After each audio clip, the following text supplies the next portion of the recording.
김일성 가짜론에 연원은 유서가 깊습니다. 극작가 오영진은 1945년 10월 14일 평양에서 열린 김일성 장군 환영대회 때 연단에 등장한 34세의 새파란 김일성을 보고 군중 속 일부에서 저건 가짜다 소리가 튀어나왔다고 증언하고 있습니다. 만주벌판 누비며 일본군들의 간담을 서늘하게 했던 백전노장이 저런 애숭이라니 말이 되는가 하는 항변이었던 거죠.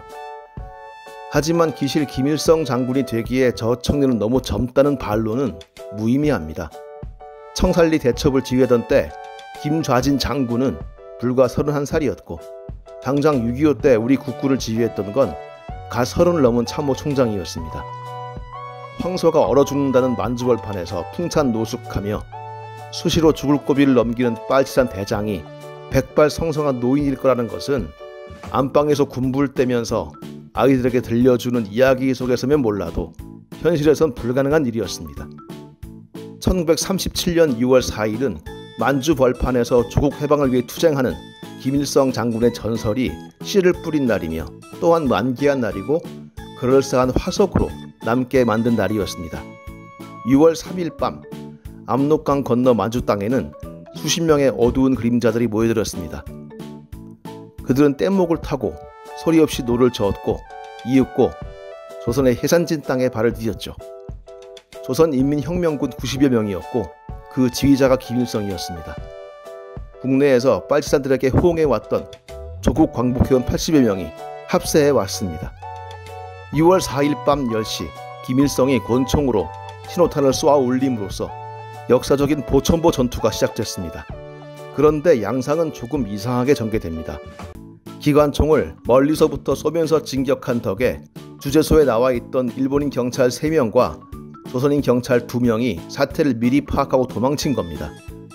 이날 보천보 근처의 일본인들 중에서 죽은 사람은 멋모르고 반항했던 일본인 요리사 1명, 그리고 엄마 등에 엎혀 있다가 유탄에 맞은 어린 아이 하나였습니다.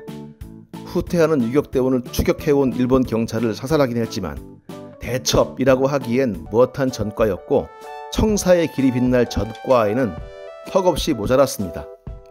하지만 그 의미를 부인할 수는 없습니다. 김일성 자신 군사적 승리보다는 정치적 승리를 목적에 두었다고 했거니와 무엇보다 조선 독립을 위해 싸우는 무장 부대가 압록강을 건너 국내 진공작전을 펼쳤다는 자체가 커다란 화제를 낳았습니다. 조선 동아일보는 경쟁적으로 호해를 했고 당시 금주 중이던 여운형은 흥분해서 사람들을 끌어모아 밤새 환호작약 술을 먹은 뒤 함경도 둠의 산골을 보천보 현재 달려갔으며 임시정부의 김구도 감격해서 김일성 쪽에 사람을 보냈다고 하니 그 충격과 의미를 짚어볼 수 있을 겁니다. 1929년에 거대한 광주학생운동도 수포로 돌아가고 내로라 하던 조선의 인사들이 일제에 대한 저항을 포기해 가던 시절 김일성의 국내 진공은 조선 아직 죽지 않았다 하는 선언이었습니다. 일본의 피해가 적었다 해서 쉽게 폄하할 성격의 사건은 아니었습니다. 딱 이만큼이면 좋았을 겁니다. 남이건 북이건 이 정도로 평가하고 넘어갔으면 오죽 좋았을까요? 남한에서 보천보 전투는 오랫동안 금기시되어온 이름이었습니다. 교과서에서 언급하기는커녕 연구 논문에서도 다루기 어려운 주제였죠. 그렇게 먼 과거 얘기가 아닙니다. 2011년 군 검찰은 해군사관학교 국사교관인 K중위의 강의 노트에서 김일성 주석의 항일 투쟁 사례로 선전되는 보천보 전투와 광복 이후 토지개혁 등등의 내용을 문제 삼아 국가보안법 위반 혐의로 기소한 바 있으니까요. 하물며 김일성이 이끄는 독립군 운운했다가는 어느 귀신에게 잡혀먹힐지 모르는 세월 속에서 30년대 무장 독립군이 국내 진공을 감행했던 보천보 전투는 사람들의 머릿속에서 표백돼 사라져버렸습니다. 여운형의 환호도 동아일보가 호해까지 내며 흥분했던 기억들도 불온 딱지 속에서 흔적도 없이 녹아 없어지고 말았죠.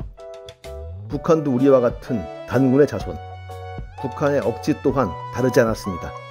대포도 비행기도 탱크도 없이 진행된 자그마한 싸움이었지만 일제의 포가 밑에 신음하던 우리 민에게 조국 해방의 서광을 안겨준 역사적 사변이었으며 민족적 독립과 자주권을 부활시키려는 혁명적 의지의 불굴의 투쟁 정신을 내외에 널리 보여준 건곤일척의 전투로 끌어올린 겁니다.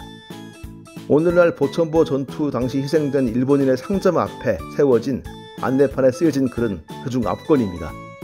백전백승의 강철의 영장이시며 천지적 전략가이신 혁명의 위대한 수령 김일성 동지께서 몸소 조직하신 보천보 전투 때 조선인민혁명군 대원들은 인민의 피를 빨아먹던 이 일본놈 상점을 습격하고 등등. 백전백승의 강철의 영장의 광위 아래 북한에서는 김일성이 주도하지 않은 항일운동들은 대부분 격가지로 취급됐고 역시 사라져갔습니다. 무장투쟁이 가장 치열하던 시절 일본군에게 굴욕을 안겼던 청산리 전투, 봉오동 전투, 그리고 격정시대의 작가 김학철이 소속됐던 조선의용대가 일궈낸 호가장 전투, 그 외 동북아시아 곳곳에서 치열하게 싸웠던 역사들을 북한은 가르치지 않고 있습니다. 가르치더라도 기타 등등의 영역에 턱걸이할 뿐이죠. 신념에 의해 그 실체가 좌우될 때 역사는 슬픕니다. 현재의 정치적 판단과 지형에 따라 과거를 깎고 더할 때 역사는 생명력을 잃습니다. 그래서 보천보는 남과 북 사이를 가르는 그림자가 현재와 미래만이 아니라 과거로 거슬러 올라갈 수 있음을 입증하는 처참한 증거명으로 남습니다. 우리는 보천보로 대변되는 과거 반쪽을 잃었고 저쪽은 보천보란 이름으로 또 다른 반쪽을 덮었습니다.